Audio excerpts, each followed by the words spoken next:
Hi, it's Kirsty. I wanted to talk a little bit today about practicing finding the right balance while working on your OCD recovery and also after recovery, so your life going forwards and maintaining recovery. And the reason I wanted to talk about this is it's because it's something that I had to practice a lot of. I would quite often find myself going from one extreme to another, kind of struggling to find a middle ground, which I think is potentially one of the characteristics of OCD in some cases, and that it is quite black and white and it doesn't really appreciate the middle ground, and it's really in acceptance and accepting uncertainty. It is kind of learning to be okay living in the grey area, which is, the middle ground. So I'm going to give some examples of things that I had to practice finding the balance with. So these examples will not apply to everybody, and some of them are they're examples of what applied to me. So firstly, one of the things with me is I am somebody who enjoys a glass of wine or two. I enjoy the taste of it. I enjoy tasting different wines, and I like making cocktails for people. So when my OCD became very, very bad, I put a halt on all drinking. No drinking. I didn't want to feel out of control at all. I felt, because I was practicing a lot of mindfulness initially, I felt like I couldn't be mindful if I'd had just one drink. But actually, because it's something I quite enjoy doing, like the taste of it, not in a avoidance of feelings way. I do like share a glass of wine with my partner. I started to reintroduce having a glass of wine or something. So, when you do have mental health difficulties, it's not advisable to get absolutely shit-faced, pardon my language, all the time at all. It's not particularly good for your mental health, especially not if you're taking medication. But for me, it was something I enjoy, having a drink from time to time. So I started to have a drink from time to time rather than completely avoiding it. Another thing is I like a cup of coffee. And at the weekends, me and my partner like to share a couple of cafetières of coffee on lazy weekend mornings. So that was something I cut out completely. No caffeine at all. Luckily, I like decaf coffee still. But then I realised when there was no decaf coffee available, I'd completely avoid having coffee. So because I was afraid of the extra anxiety it might make me feel. So I started to reintroduce a little bit of coffee within reason, though. What I found myself doing at one point was having loads of coffee to try and bring on all the anxiety, because I was making just so badly wanted to get rid of the OCD and the anxiety. So I wanted to expose myself for that. Now, just one cup of coffee is enough of exposure if you've been avoiding it for months on end. So again, that was the balance. Another thing is exercise, which can be really, really helpful in adding some structure to your day and releasing kind of feel-good endorphins, etc. It's generally very good to boost your confidence, so good for mental health overall.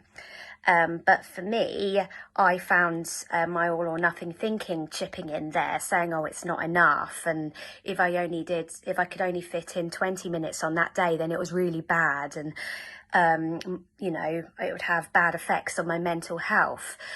So I kind of had to just take that risk and just do the 20 minutes on that particular day that I had time for. So while exercising is really good for all of us, you don't want to be over exercising to try and get rid of the extra energy, I suppose, that anxiety can make you feel. And you don't want to be in a position where you're afraid that if you don't exercise, your OCD is going to be really, really bad on that day.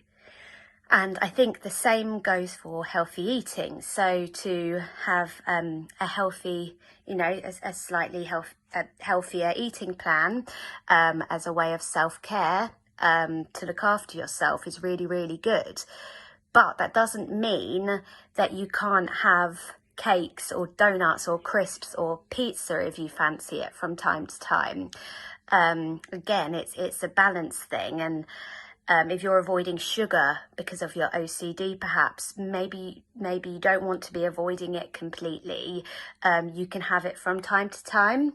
So that's just another way that kind of all or nothing can creep in there, and you almost get kind of OCD style threats pop up in your mind that your anxiety, your mental health is going to be really bad if you eat not so well on that day, if you have one glass of wine, or if you have one cup of coffee, or if you have one day when you're not exercising as much. And another thing which I've spoken about before is your CBT work for your mental health, for your OCD recovery. So whether that's the disputing of irrational beliefs and working on acceptance, or whether that's your exposures. As I've said previously, I found myself becoming a bit obsessive about exposures, worrying that I'm not doing enough and I'm not working hard enough on my disputing of my irrational beliefs. But the process takes time, and you have to trust the process and accept the bad days with the good. You can't rush through it. So spending hours working on disputing irrational beliefs and exposures every day, it's not going to get you recovered any faster, because you're not going to be taking in all of it. And it probably means that your OCD might be clinging to your recovery. So again, it's finding that balance of doing the right amount of work. But if you're finding yourself struggling a little bit to find the balance, you can maybe consider trying to use it to your advantage.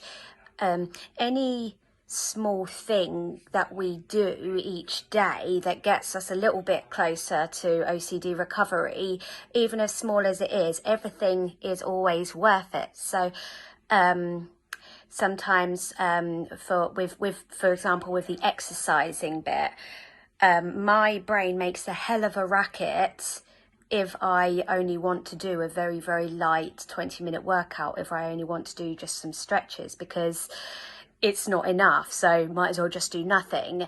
So sometimes I'll use that as an opportunity to do that and let my mind scream and shout, just to show my mind that it's not all, I'll do what I want to do.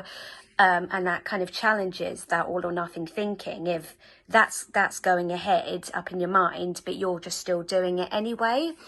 And, the same goes for, with healthy eating, for example. You might have a day when you're planning to eat quite healthily, but then you treat yourself to a Krispy Kreme donut or something, and then your mind might be going, well, what's the point now? Because, had that donut, going to be feeling rubbish, might as well have more, whatever it might be saying. So then you go back and, continue with your healthy dinner or something, having had that donut. Those little decisions that you can make, hour by hour or minute by minute even, all of it helps to, as Rob would put it, chip away at your OCD, because you're not being pushed around by that kind of black and white all or nothing thinking. And the same applies for exposures and working on your acceptance. If you're jotting down for 20 minutes a day or 20 minutes twice a day, whatever you've agreed with your therapist or coach as time to spend writing down disputing of irrational beliefs or thought challenging or whatever it is you're doing. If you're feeling like you're not doing enough, why don't you leave that there and take the risk that you're not doing enough? That's accepting uncertainty. And then if you find yourself thinking, but what if I'm doing too much, even though I feel like logically this feels like the right amount, but now what if I'm doing too much? if you're not quite sure, rather than ruminating on that, maybe try practicing accepting the uncertainty that maybe you're doing too much or not enough or something. So these are all kind of opportunities to challenge your OCD in very, very small ways, or if anything, just challenge any kind of dysfunctional thinking, you know, in black and white terms.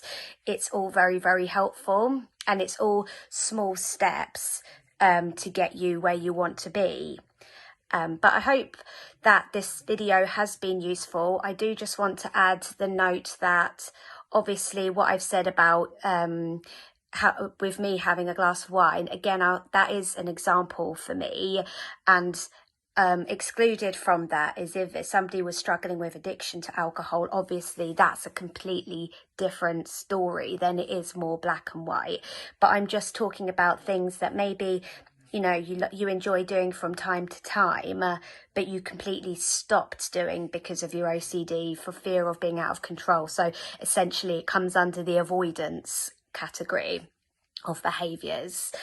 I just wanted to add that point. But I hope this video has been helpful, and I think it's really good to acknowledge the black and white thinking and to notice when it's happening and choose to be in the grey area. But thank you for listening. Bye.